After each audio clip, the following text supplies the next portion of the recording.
Mungkin kita berpikir kalau berselisih, beda pendapat, selalu menghancurkan. Biarkan firman Tuhan hari ini membebaskan kita. Kalau mungkin hari ini kita orang tua, anak kita kok seolah-olah beda pendapat melulu dengan kita. Jangan-jangan anak kita berontak. Belum tentu anak kita berontak. Suami istri beda pendapat. Jangan-jangan istriku, suamiku itu lupa berdoa. Kadang beda pendapat, berselisih itu penting. Supaya kita mengambil keputusan yang tepat sebagai suami istri. Di pekerjaan kita, ketika partner kita, bawahan kita, atasan kita beda pendapat. Belum tentu dia musuh kita. Atau bahkan di CG kita, di pelayanan kita. Konflik perselisihan tak perlu berujung kepada kehancuran. Tapi justru bisa kebalikannya, berujung kepada sesuatu yang membangun.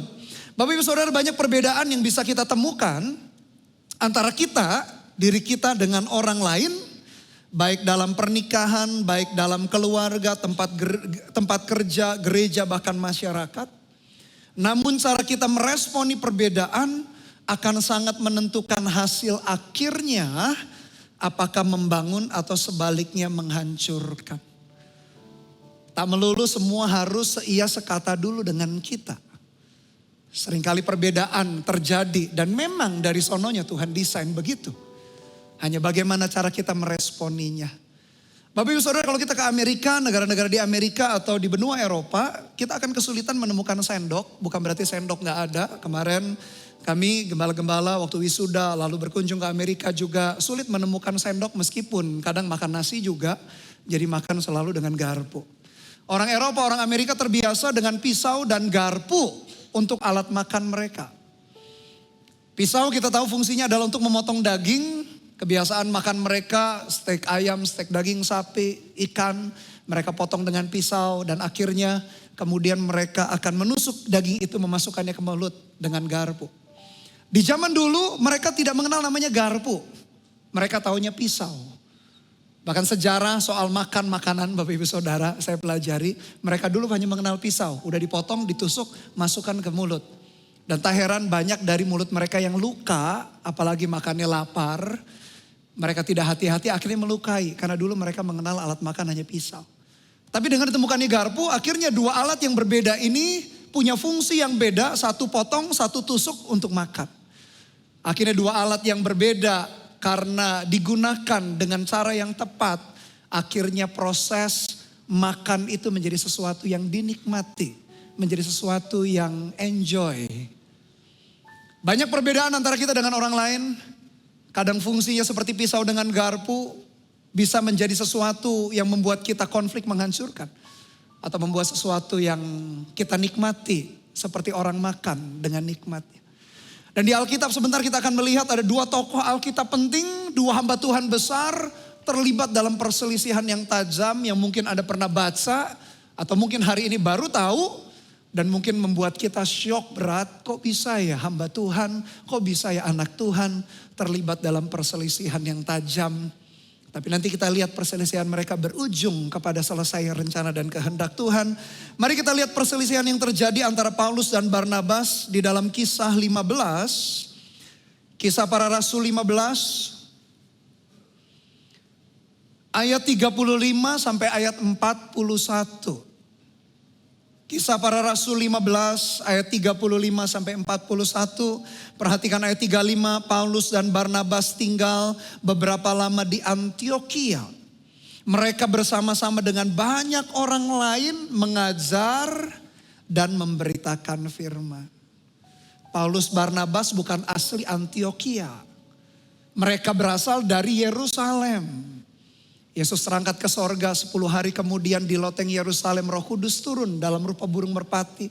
120 orang percaya menerima baptisan Roh Kudus. Petrus berkhotbah, 3.000 orang bertobat. Dan setelah itu Paulus berjumpa dengan Tuhan dalam penglihatan. Paulus bertobat dan mereka akhirnya menjadi bagian jemaat di kota Yerusalem. Tapi kenapa Paulus dan Barnabas akhirnya mau meninggalkan Yerusalem, meninggalkan zona nyaman mereka untuk pindah ke Antiokhia? Karena mereka tahu hidup mereka bukan hanya untuk kesuksesan keberhasilan diri mereka sendiri. Mereka rela meninggalkan kota Yerusalem, tempat mereka nyaman, gereja mula-mula, gereja induk, untuk pergi ke Antiokhia. Untuk melakukan dua hal, mengajar dan memberitakan firman. Paulus sendiri punya background, dia adalah seorang businessman, tukang tenda. Barnabas pun seorang kaya raya. Karena di dalam kisah 4, di dalam peristiwa, banyak jemaat mula-mula menyerahkan tanahnya. Salah satu yang menyerahkan tanahnya adalah Barnabas. Jadi Paulus dan Barnabas adalah jemaat biasa. Paulus waktu itu belum jadi rasul. Paulus dan Barnabas tahu kehendak Tuhan, dia pergi ke Antiokhia. Dari ayat yang ke-36 kita belajar bahwa hidup kita, hidup orang Kristen, tak boleh egois hanya memikirkan diri sendiri. Paulus dan Barnabas bukan full timer gereja. Bahkan mereka tidak termasuk bilangan 12 rasul. Mereka meninggalkan kenyamanan Yerusalem ke Antiokhia untuk menyelesaikan misi Tuhan. Dan kita bersyukur di gereja Mawar Sharon, perjalanan menyebarkan misi, memberitakan Injil, menjangkau, memuridkan. Bukan hanya khusus golongan tertentu full timer gereja atau pendeta saja. Tapi buat setiap anak-anak Tuhan. Dan saya berdoa supaya semua jemaat gereja Mawar Sharon punya hati demikian. Kita tahu bahwa hidup kita didesain Tuhan. Bukan hanya sukses bagi diri sendiri.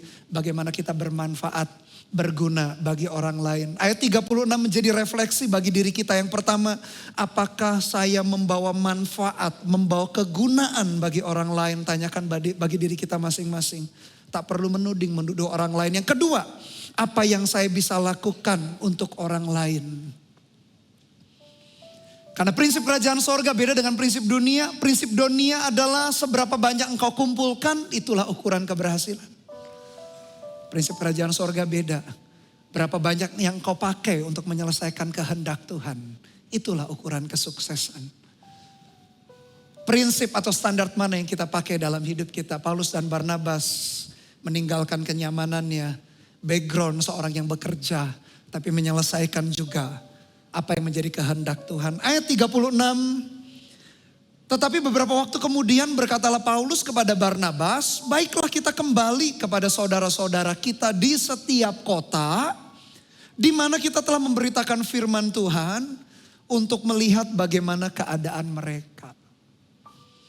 Paulus dan Barnabas bukan hanya tabrak lari, hit and run, memberitakan firman kemudian tinggalkan. Mereka tahu setelah penginjilan mereka harus memastikan jemaat tinggal di dalam komunitas. Tinggal di dalam atmosfer pemuridan. Sehingga mereka bertumbuh. Itulah pula yang kita lakukan dalam gereja Mawar Sharon. Bapak ibu saudara gak boleh puas saja jadi jemaat atau tamu saja. Anda hanya datang berkunjung di ibadah minggu. Tak seorang pun diizinkan untuk mengenal Anda. Anda pulang, Anda datang, tak seorang pun kenal, Anda pulang juga dalam kondisi yang demikian. Gereja ini didesain untuk setiap orang, setiap jemaatnya perlu mengalami pertumbuhan. Oleh karena itu kita punya prinsip demikian, setiap orang Kristen perlu berakar, bertumbuh, dan berbuah melalui pemuridan dalam komunitas yang sehat. Jangan puas hanya menjadi tamu atau pengunjung gereja, namun jadilah murid Kristus yang mau dimuridkan hingga satu saat kita pun memuridkan. Itulah panggilan Tuhan bagi kita semua. Itulah yang gereja Mawar Sharon kerjakan. Dan ditulis ribuan tahun lalu Paulus dan Barnabas pun melakukan demikian. Mereka kunjungin kota demi kota di mana mereka telah melayani, memastikan semua jemaat mengalami pertumbuhan. Hidup kita singkat dan sementara di atas muka bumi. Jangan hanya sekedar menjadi tamu pengunjung gereja saja. Terlibat dalam komunitas, dimuridkan. Mungkin ada punya pengalaman yang lalu, pengalaman yang tidak menyenangkan mungkin dengan gereja lama Anda. Tidak ada gereja yang sempurna.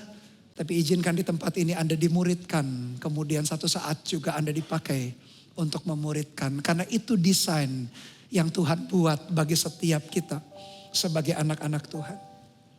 Ternyata perjalanan yang begitu indah antara ayat 35-36. Mereka sehati, kompak antara Paulus dan Barnabas mengerjakan rencana Tuhan. Ternyata tidak bisa menghindar dengan yang namanya berselisih. Kita lihat ayat 37, disinilah yang membuat mungkin seringkali kita bingung. Kenapa dua hamba Tuhan, kenapa orang Kristen bisa berselisih. Ayat 37-39 bagian A. Barnabas ingin membawa juga Yohanes yang disebut Markus, Tetapi Paulus dengan tegas berkata bahwa tidak baik membawa serta orang yang telah meninggalkan mereka di Pamfilia dan tidak mau turut bekerja bersama-sama dengan mereka. Ayat 39 bagian ayat, perhatikan. Hal itu menimbulkan perselisihan atau konflik yang tajam. Ayat 35, 36, sesuatu yang baik Paulus dan Barnabas bekerja sama untuk mengerjakan rencana Tuhan. Ayat 37 sampai 39a. Mereka bertengkar bukan karena mereka beda pendapat karena ada seorang anak muda namanya Yohanes Markus. Yang orangnya on off, kadang on fire, kadang tidak. Bagi Paulus seorang yang visioner, dia pengen menyelesaikan rencana Tuhan. Goalnya jelas. Dia berkata kepada Raja Agripa, kepada penglihatan yang daripada sorga. Tidak pernah aku tidak taat. Jadi Rasul Paulus begitu cepat, begitu visioner di dalam hidupnya. Tidak mau diperlambat langkahnya oleh Yohanes Markus. Sedangkan Barnabas yang lebih hati gembala. Dia lebih peduli kepada anak muda ini supaya nggak hilang. Meskipun Barnabas pun tahu Yohanes Markus ini anak muda yang tidak sungguh-sungguh ikut Tuhan di awalnya. Mana yang tepat, mana yang baik? Paulus dan Barnabas punya cara pandangnya masing-masing. Sejauh mereka memandang menyelesaikan visi dan misi dari Tuhan. Tak ada yang salah di antara mereka. Disitulah ada konflik yang membangun. Memang benar tidak semua konflik membangun, nanti kita akan bedakan mana konflik membangun, mana konflik yang menjatuhkan. Tapi ketika hati kita tahu kita sedang berjalan di dalam menyelesaikan kehendak dan rencana Tuhan. Sering banyak terjadi perbedaan pendapat di sana sini. Bukan hanya soal gereja, bahkan di rumah tangga kita pun sama. Tadi pagi ketika menyembah Tuhan, di akhir khotbah saya diingatkan. Ada beberapa orang tua yang ribut mengenai pendidikan anaknya. Dalam hati saya dapat kesan demikian. Padahal suami istri sama-sama loh. Punya tujuan anaknya punya pendidikan yang lebih baik. Tapi suami istri bisa ribut. Mungkin salah satu tega meninggalkan melepas anaknya sekolah di tempat yang jauh. Mungkin salah satu pasangannya gak tega, mereka jadinya ribut. Nah ribut yang kayak gitu bukan ribut musuhan. Karena ingat untuk sesuatu yang jauh lebih baik. Kadang kita orang tua ribut dengan anak kita, lalu kita ngambil keputusan anak kita memang kurang ajar. Lihat dulu anak kita itu kurang ajarnya karena apa? Atau nggak kurang ajar lah, maksudnya anak kita itu beda pendapatnya dengan kita karena apa? Kita orang tua nggak boleh main hakim sendiri karena kita nganggap lebih tua. Anak kita harus berkata iya selalu dengan apa yang kita ucapkan. Dengarkan mereka. Siapa tahu ada insight, ada pandangan yang beda dengan kita. Nggak melulu anak kita berontak dengan kita. Kecuali nanti kita akan lihat ada konflik-konflik yang memang menjatuhkan. Di dalam komunitas CG pun sama. Kita ketemu dengan pemimpin kita, partner kita satu level atau anggota jemaat kita. Kita pikir kok anggota jemaat selalu beda pendapat dengan kita. Lihat dulu beda pendapat itu gak selalu mereka menjadi musuh kita. Disitulah dibutuhkan hikmat Tuhan. Oleh karena itu firman Tuhan hari ini kita akan belajar bagaimana Paulus dan Barnabas berselisih. Tapi di ujungnya Yohanes Markus, anak muda yang pelin-pelan itu menjadi orang yang teman sepenjara Paulus di usia tuanya Paulus yang kedua. Yohanes Markus menulis Injil Markus. Amazing. Dari anak muda yang pelin-pelan akhirnya Paulus dan Barnabas berselisih. Tapi dari perselisihan mereka menjadi konflik yang membangun. Karena dua-duanya sama-sama pengen menyelesaikan kehendak dan rencana Tuhan. Bapak Ibu Saudara, di mata kuliah terakhir saya menyelesaikan program pasca sarjana saya gelar Master Christian Ministry. Ada satu mata kuliah dan di dalam mata kuliah itu ada satu textbook yang buat saya senang sekali membacanya. Saya mau cerita sama Anda. Dikarang oleh dua orang namanya Jeff DeGraff dan Stanley DeGraff. Mereka menulis buku judulnya The Innovation Code atau kode inovasi. Bersumber pada pengalaman mereka berdua bekerja dengan 200 perusahaan Fortune 500. Fortune 500 adalah 500 perusahaan besar di Amerika Serikat. Dinilai daripada pendapatan kotor atau brutonya. Mereka bekerja sama dengan 200 perusahaan itu di berbagai bidang. Mulai dari kesehatan, hiburan hingga manufaktur. Nah dua orang ini Jeff DeGraff sama Stanley DeGraff Mereka menemukan ada 4 jenis tipe kepemimpinan dalam perusahaan-perusahaan Fortune 500. Lalu mereka pakai istilah-istilah sebagai berikut. Tipe kepemimpinan yang pertama adalah tipe artis atau seniman. Bukan semuanya artis, pemain film, bukan pelukis, bukan. Tapi disebut sebagai artis tipe yang pertama. Yang kedua tipe atlet atau olahragawan. Gak semuanya lomba lari, tapi tipe kepemimpinannya mereka sebut, mereka pakai istilah atlet atau olahragawan.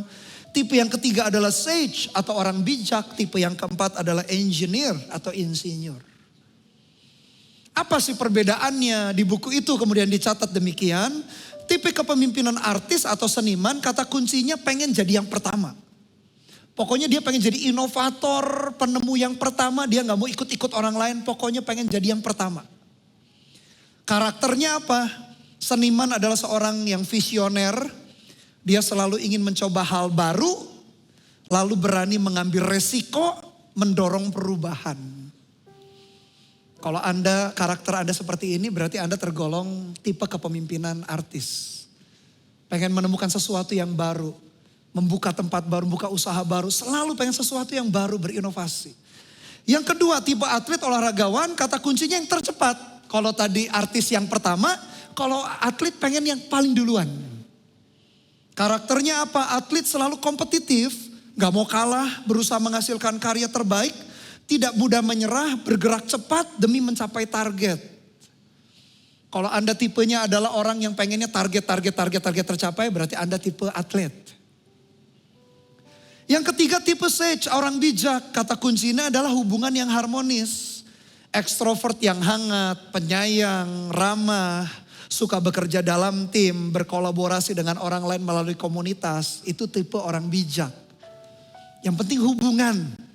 Udah gak usah target-target, yang penting kita makan-makan, jalan-jalan. CG outing jalan. Kemudian nanti kemana makan. Jalan makan. Pokoknya yang penting hubungannya harmonis. Berarti Anda tipe sage, orang bijak. Yang terakhir tipe engineer, insinyur. Kata kuncinya sistem prosedur. Buat sistem, insinyur suka membuat segala sesuatunya bekerja dengan efisien. Mereka mengandalkan proses, prosedur untuk menghasilkan produk terbaik. Mereka pikir gimana caranya mencetak produk itu dengan kualitas yang sama. Mencetak pemuridan misalnya, mencetak murid-murid.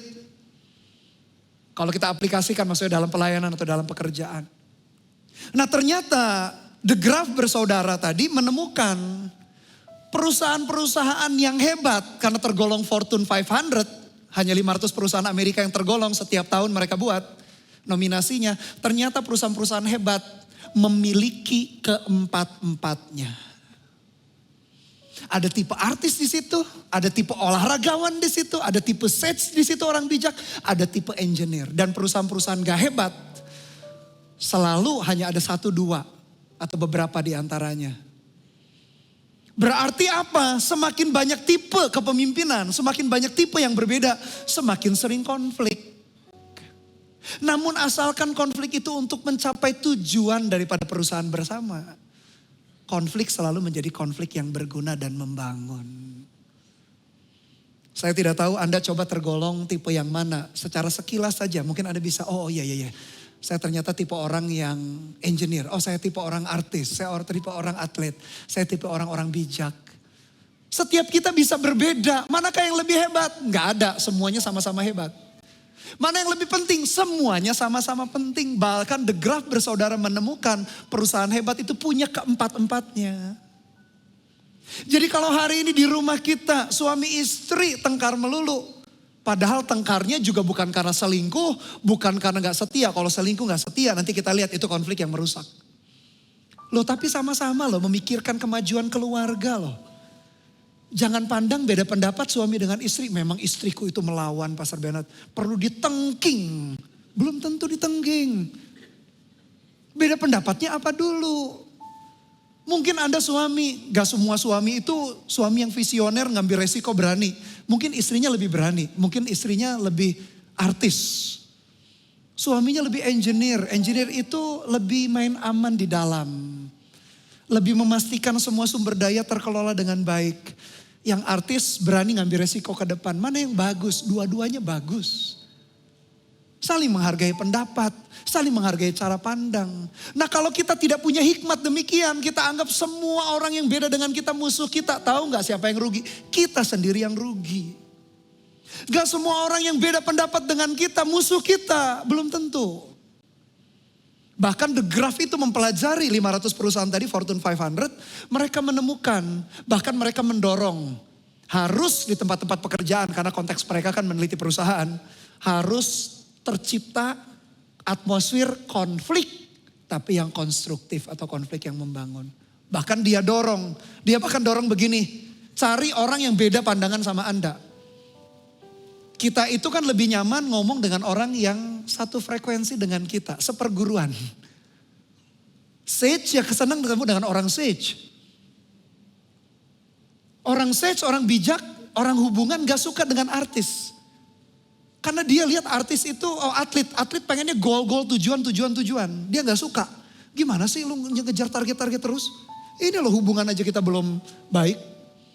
Kebalikannya. Yang artis tengkarnya sama engineer. Engineer lihat ke dalam, pokoknya nyaman, pokoknya bagus prosesnya. Yang artis inovasi melulu. Mana yang lebih bagus? Dua-duanya. Empat-empatnya. Jadi kalau kita berjumpa dengan orang yang berbeda, belum tentu dia musuh. Malah The Graph bersaudara mendorong banyak belajar atau sengaja ngobrol dengan orang yang beda pendapat. Sengaja ngobrol sama mereka. Mungkin gak enak di hati karena dengar pendapat yang berbeda. Tapi justru itu memperkaya kita melihat dari sudut pandang yang berbeda. Amsal berkata, negara aman kalau penasehat banyak. Tapi hancurlah sebuah negara kalau gak ada penasehat. Penasehat banyak berbicara mengenai orang-orang yang bisa melihat dari angle yang berlainan daripada kita. Coba nilai dalam hidup kita, apakah anak kita itu bermaksud melawan kita? Atau mungkin dia sedang ngobrol bicara dengan kita. Mungkin selama ini kita memaksakan cita-cita kita kepada anak kita. Anak kita punya cara pandangnya. Bukan berarti langsung keinginan anak kita iakan. Anak kita pun harus dengarkan nasihat kita. Kita pun dengarkan anak kita. Akhirnya menemukan solusi yang tepat di antara kedua perbedaan. Coba pertimbangkan antara kita tengkar dengan suami istri kita. Apakah itu musuh kita? Coba pertimbangkan di CG kita. Saya tahu ada orang-orang tertentu di CG tertentu. Apa-apa nanti makan, nanti nonton jalan-jalan. It's okay berarti Anda tergolong orang sage bijak. Tapi kalau makan, nonton jalan-jalan melulu. CG-mu gak akan kemana-mana. Kita perlu dalam perjalanan kita menyelesaikan visi 2030 300. Yang isinya goal, target-target melulu. Jangan lupa Anda perlu juga membangun ke dalam. Hubungan apakah kuat di dalam. Anda perhatikan 4 tipe kepemimpinan ini ketika saya bayangkan. Ternyata bisa kita aplikasikan di dalam semua aspek kehidupan kita. Rugilah kita ketika kita langsung ngecap membuat stigma. Lu beda pendapat lu pasti musuh. Belum tentu. Jangan langsung ngecap demikian. The Graph bersaudara berkata justru perusahaan-perusahaan hebat punya keempat-empatnya. Saya bisa bayangkan empat-empatnya meeting pasti beda pendapat semua. Karena sudut pandangnya beda. Tapi justru itulah yang membuat perusahaan itu bisa ngambil keputusan yang tepat. Akhirnya perusahaan itu terus menjadi perusahaan yang maju. Tergolong menjadi Fortune 500. Kalau kita merasa orang yang berbeda pendapat kita jegal, kita singkirkan, rugi kita. Meskipun saya juga tahu ketika perbedaan pendapat gak mudah awal kita terima. Oleh karena itu beberapa nasihat ketika respon kita menghadapi konflik, ada 4 nasihat. Yang pertama, jangan merasa diri kita yang paling benar. Karena mungkin kita cenderung salah satu tipe kepemimpinan tadi. Belum tentu kita yang paling benar. Yang kedua, dengarkan pendapat orang lain. Lalu yang ketiga, cari solusi bersama. Ingat yang penting itu bukan siapa yang menang, siapa yang kalah. Yang penting adalah solusi kebaikan bersama. Yang terakhir, targetkan untuk selesaikan tujuan dan visi. Kalau itu cara pandang kita, perbedaan kita mau di CG, mau di keluarga, mau kita dengan anak, mau suami dengan istri, mau di tempat pekerjaan, mau di tempat pelayanan, mau di lingkungan sosial masyarakat. Kita bisa menjadi orang-orang dewasa.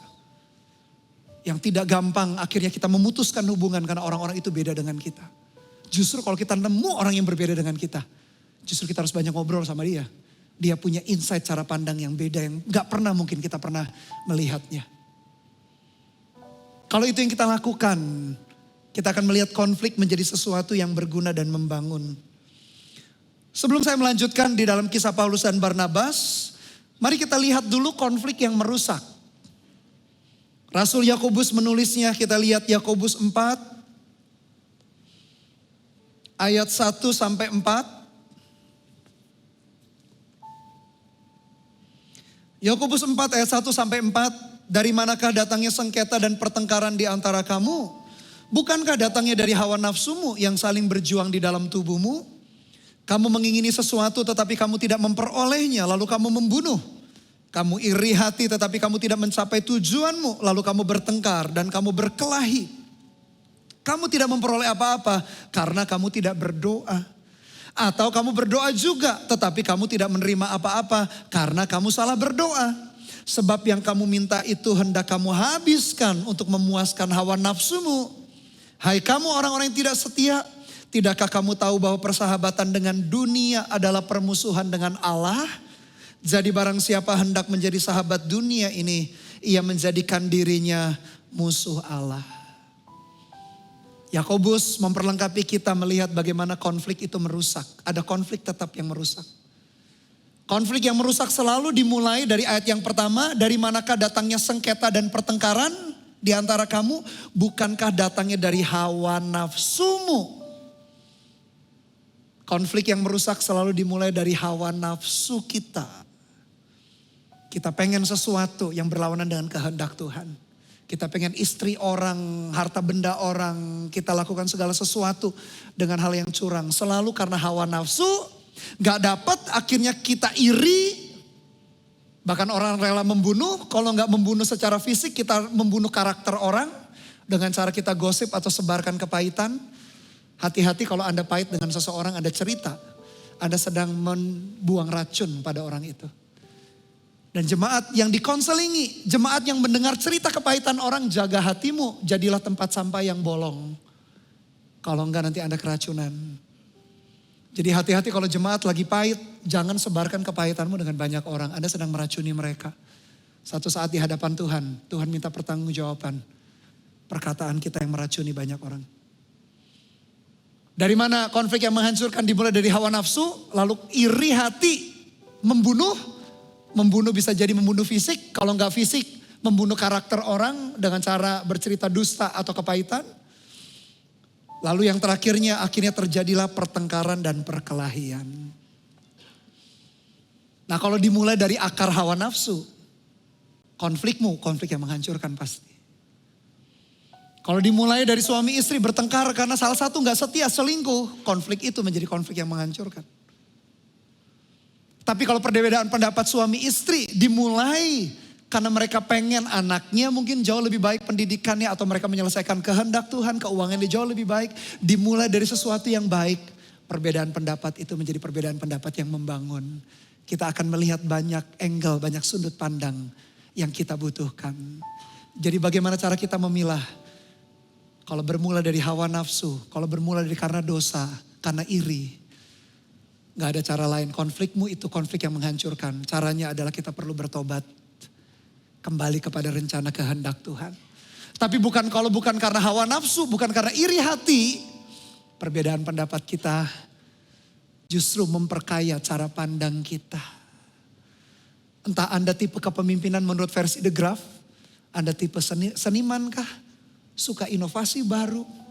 Suka membuat sesuatu yang baru. Entah tipe atlet kah, bergerak cepat, yang penting tujuan tercapai. Entah tipe sage, orang bijak, memperhatikan hubungan, keharmonisan hubungan. Entah tipe engineer, supaya membentuk sistem prosedur lebih baik. Entah tipe apapun kita membutuhkan tipe yang berbeda satu dengan yang lain. Dan kita bisa memilah-milah konflik mana yang membangun, konflik mana yang merusak. Kembali dalam perjalanan Paulus dan Barnabas, kembali dalam kisah para rasul tadi ayat 39b sampai 41. Sehingga mereka berpisah dan Barnabas tetap membawa Markus juga sertanya berlayar ke Siprus. Tetapi Paulus memilih Silas. Dan sesudah diserahkan oleh saudara-saudara itu kepada kasih karunia Tuhan, berangkatlah ia mengelilingi Syria dan Kilikia. sambil meneguhkan jemaat-jemaat di situ. Konflik Paulus dan Barnabas, konflik yang membangun karena mereka tetap berjalan dalam menyelesaikan kehendak dan rencana Tuhan. Barnabas dengan Yohanes Markus, Paulus dengan Silas tetap melayani, menyelesaikan tujuan Tuhan. Dan Paulus dengan Barnabas, termasuk Yohanes Markus, memang tidak diceritakan detail karena Alkitab kita kalau menceritakan detail, dunia ini gak bisa memuat kitab-kitabnya.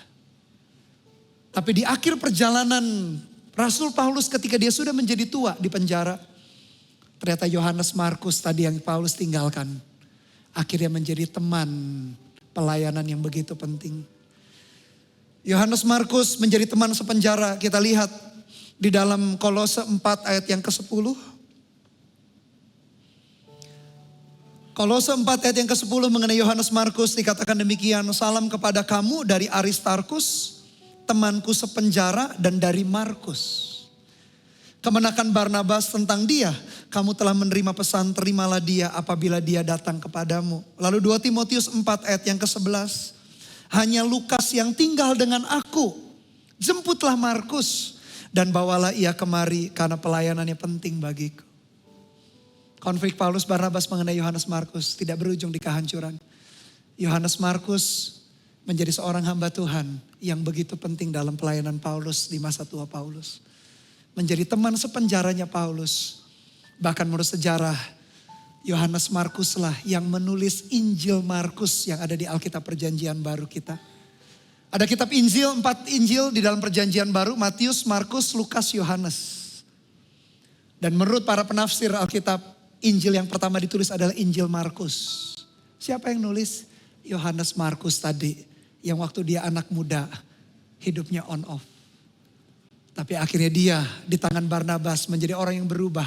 Dan di tangannya Rasul Paulus menjadi seorang partner asistennya Rasul. Menyelesaikan misi dan kehendak Tuhan. Yohanes Markus pelayanan yang menjadi pelayanan yang begitu penting. Tak semua konflik harus berujung dalam kehancuran. Ada konflik-konflik perselisihan perbedaan pendapat. Yang kalau kita bisa melihat angle sudut pandang yang lain. Justru membuat keputusan kita menjadi keputusan yang tepat. Untuk selesaikan kehendak dan rencana Tuhan. Cerita Paulus dan Barnabas mengenai Yohanes Markus. Ada 4 aplikasi. Dan aplikasi itu adalah saya mendorong Anda mengembangkan konflik yang membangun. Kembangkan konflik yang membangun. Bukan berarti kita ribut semau kita sendiri. Yang pertama, kumpulkan cara pandang yang berbeda. Kalau Anda ketemu dengan orang yang cara pandang yang berbeda, jangan dimusuhi, jangan dijauhi. Dengarkan dulu. Yang kedua, terlibat dalam konflik, beda pendapat biasa. Justru harus beda pendapat. Satu dengan yang lain supaya akhirnya. Yang ketiga, kita bisa menetapkan tujuan visi bersama. Ingat tujuannya adalah tujuan yang baik. Demi kepentingan keluarga, demi kepentingan orang banyak, demi kepentingan bersama, demi kepentingan Tuhan. Yang terakhir, temukan solusi yang terbaik dari perbedaan pendapat itu. Kalau itu yang bisa kita lewati. Kalau itu yang kita lakukan, seperti pisau dengan garpu. Pisau tidak berkata, gue gak perlu garpu. Sehingga di zaman dulu gak ada garpu. Orang luka semua mulutnya kena pisau. Karena memasukkan daging pakai pisau. Garpu juga gak bisa berkata, gue gak perlu engkau.